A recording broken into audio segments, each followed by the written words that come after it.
Hey y'all, welcome back to the channel. My name is Sean. This is UCM Pigs Motovlogs, and today we're not motovlogging, but we're out on the bike because I wanted to show you my new seat. I got a new seat for Noella May. But before we get started, let me remind you to like, comment, and subscribe. And as always on my channel, if you don't feel like typing words, just leave me an emoji. Let me know you're here. I'd greatly appreciate that. All right, so I got this new seat for my 2016 Ultra Classic that I refer to as Noella May, and it is a Mustang Standard Touring heated seat. That's a mouthful. So this is the heated touring seat from Mustang Seats. Mustang Seats, if you don't know anything about them, they are an American-made product. They're from up in some small town in Massachusetts, and they make a fantastic product. So what brought me to this seat and the decision to get a Mustang seat? Well, remember the 3 P's. The three what? The 3 P's? What are the 3 P's? The 3 P's are price, price, and price. Price, price, and price. I really wasn't actively shopping for a seat, but my stock seat off of Noella May was starting to show its age, and I typically have always worn or ridden with a stock seat. This is the first time buying a non-Harley product for a motorcycle, and so far I am very impressed with this seat, and I'm going to talk a little bit about that. We're not going to do a review because I really haven't ridden on it that long, but just my initial thoughts and my initial thought of this seat.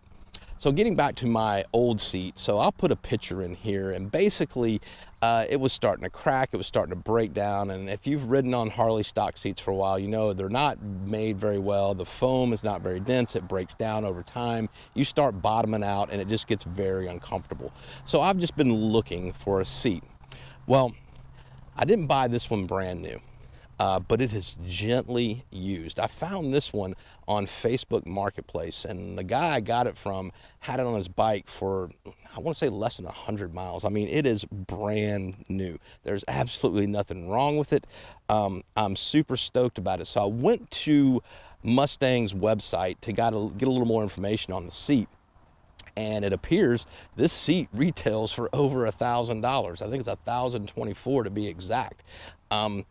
So I'm not going to stretch this out. I'm not going to try to keep you engaged. If you stay, you stay. I paid $400 for this seat. I couldn't get there quick enough. That is ridiculous. That is over 50% off.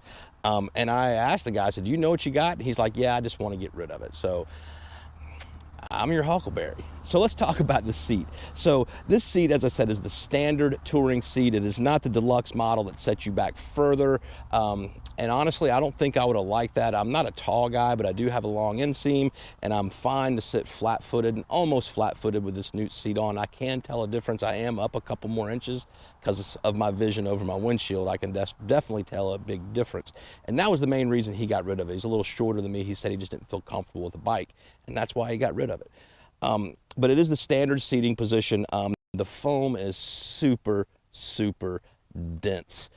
This thing is daylight and darkness from a stock seat. So let's talk about some of the reasons I think that it's daylight and darkness. So if we take the seat off, you're going to notice, hopefully I can zoom it in here, on the bottom side, this thing is constructed well. It is part number 79646. So you have these rubber bumpers where you make contact with your frame. So that absorbs some of the shock when you're hitting small bumps. And then back here on the passenger pinion, there is a foam pad here as well where it rests on the fender. So I could definitely tell the difference when I'm hitting bumps and stuff like that, that this absorbs a lot of that jar. This is the plug for the heating element. Now I did have to order a part from Harley-Davidson.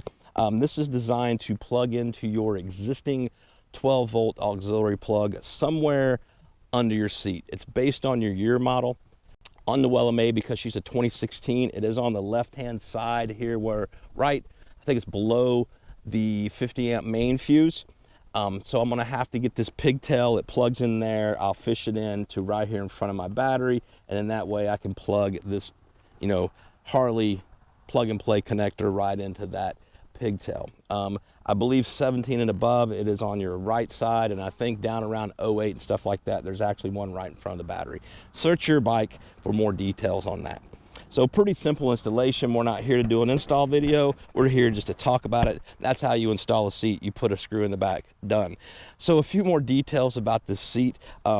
It's about 17 inches for the rider width, which is just a little bit wider than a stock Harley seat. Now for the passenger pinion, it's a little narrower. The passenger pinion on my stock Harley seat was 17 inches. This one is 14, but like I said, the foam is super dense. It does have the receiver. I'll show you here for the aftermarket backrest, so I'm still able to use my aftermarket backrest. It just basically slides down in place. If I can find the receiver in there, there it is. Slides right down in place, and I'm up and running with my Hogworks backrest. They do sell a backrest to match the seat. I don't really care about match the seat. The seat's for me to ride. Noella May is not a show bike. So I'm pretty pleased about that. I know Saddlemen and some of the other aftermarket brands, they don't have the opening, or you have to buy a backrest specific to their brand. So I was pleased to know that I could use my Hogworks backrest on this one. But that is pretty much it. I'm super stoked about this. Like I said, $1,024 brand new. This thing has less than 100 miles, and I picked it up for 400 bucks.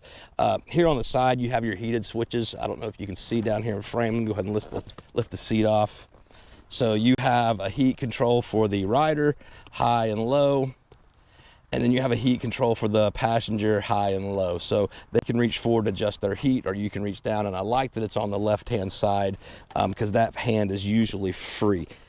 But yeah, that's my new seat for Noella May, Mustang Standard Touring seat.